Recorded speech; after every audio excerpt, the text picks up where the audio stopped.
നമുക്കിന്ന് പയറും കായും പയറും കൂടിയിട്ട് ഉപ്പേരി ഉണ്ടാക്കാം. കുറച്ച് കുഴഞ്ഞ ഉപ്പേരി കേട്ടോ, കുറച്ച് ഇങ്ങനെ ഒരു സെമി ഗ്രേവിയോട് കൂടിയിട്ടുള്ള ഉപ്പേരി, ഡ്രൈ അല്ല. അപ്പം നമുക്ക് ഊണ് കഴിക്കാൻ വേറെ കറിയൊന്നും ഇല്ലെങ്കിലും ഇത് മാത്രം, അല്ലെങ്കിൽ കുറച്ച് തൈരുണ്ടെങ്കിൽ ഊണ് കഴിക്കാം. അതിന് വേണ്ടിയിട്ടുള്ള സൂത്രപ്പണിയാണ് ഇപ്പോൾ ചെയ്യാൻ പോകുന്നത്.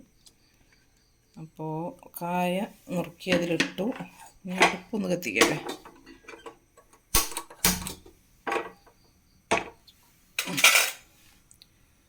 അതിലേക്ക് നമ്മുടെ പച്ചപ്പയർ നന്നാക്കിയതാണ്. നമ്മുടെ ഇവിടെ അടുത്തുണ്ടാവണ വീട്ടിലുണ്ടാവണ പയറാട്ടോ, കടയിൽ നിന്ന് വാങ്ങിയ പയറല്ല, അതുകൊണ്ട് തന്നെ നല്ല പയറാണ്. ഉപ്പിട്ടു,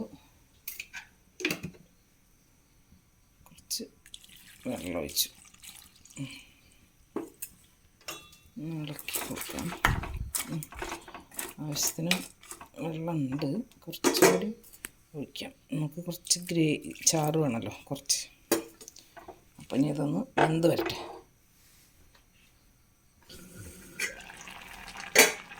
നമ്മുടെ പയറും കായൊക്കെ നന്നായി വെന്ത് വന്നിട്ടുണ്ട്. പെട്ടെന്ന് വേവുമല്ലോ, കായും വേവും പെട്ടെന്ന്, പയറും വെന്തിട്ടുണ്ട്, എല്ലാം നന്നായി വെന്തിട്ടുണ്ട്. എന്തുണ്ട്, പൊടിയുന്നുണ്ട്. ഇനി നമുക്കിത് ഉപ്പേരിയാക്കാം. വേണ്ട, കുറച്ച് ഇത്രയ്ക്ക് ഒരു നനവുണ്ട് ഇതിൽ, അത് കുഴപ്പമില്ല, അത് വേണം നമുക്ക്. നമ്മളിനി ഇത് ഉപ്പേരി ഉണ്ടാക്കാൻ പോവാണ്.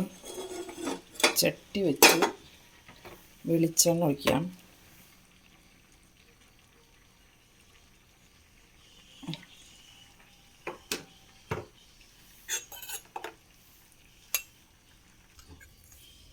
ഇതിലേക്ക് നമുക്ക് ചുവന്നുള്ളി വേപ്പിലയും ചതച്ചത്, വെളുത്തുള്ളി ഒന്നുമില്ല, ചുവന്നുള്ളി വേപ്പില മാത്രം.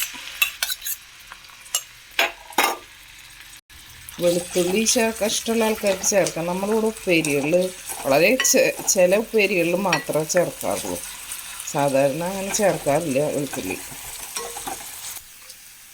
നമുക്കിതിലേക്ക് ചതച്ച മുളക് ഇട്ട് കൊടുക്കാം. ഒരു 1.5 സ്പൂണോളം ഇട്ട് കൊടുക്കാം.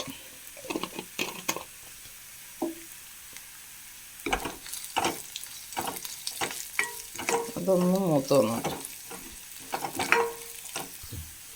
നമ്മുടെ മുളകൊക്കെ നന്നായി മൂത്ത് വന്നിട്ടുണ്ട്. ഇനി നമുക്ക് കായും പയറും കൂടി വേവിച്ചത് കുറച്ച് ഇട്ട് കൊടുക്കാം.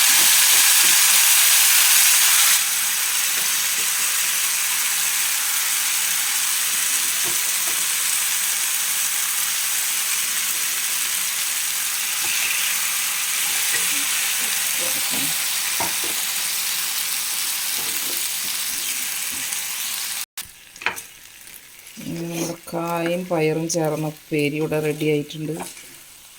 നമുക്ക് ഇതും പിന്നെ പച്ചമോരും പപ്പടമാണ് ഇന്നത്തെ നമ്മുടെ ലഞ്ചിനുള്ള സംഭവങ്ങൾ. അത്രയ്ക്കേ ഉള്ളൂ, വളരെ സിമ്പിളായിട്ടുള്ളൊരു ലഞ്ചാണ്. അപ്പോൾ മോരും പപ്പടം ആകുമ്പോൾ കുഴപ്പമില്ല. വേണമെങ്കിൽ കൊണ്ടോട്ട മുളകുണ്ട്, അതും വേണമെങ്കിൽ വറക്കണമെങ്കിൽ വറക്കാം, അത്രേ ഉള്ളൂ. നമ്മുടെ ഉപ്പേരി റെഡി.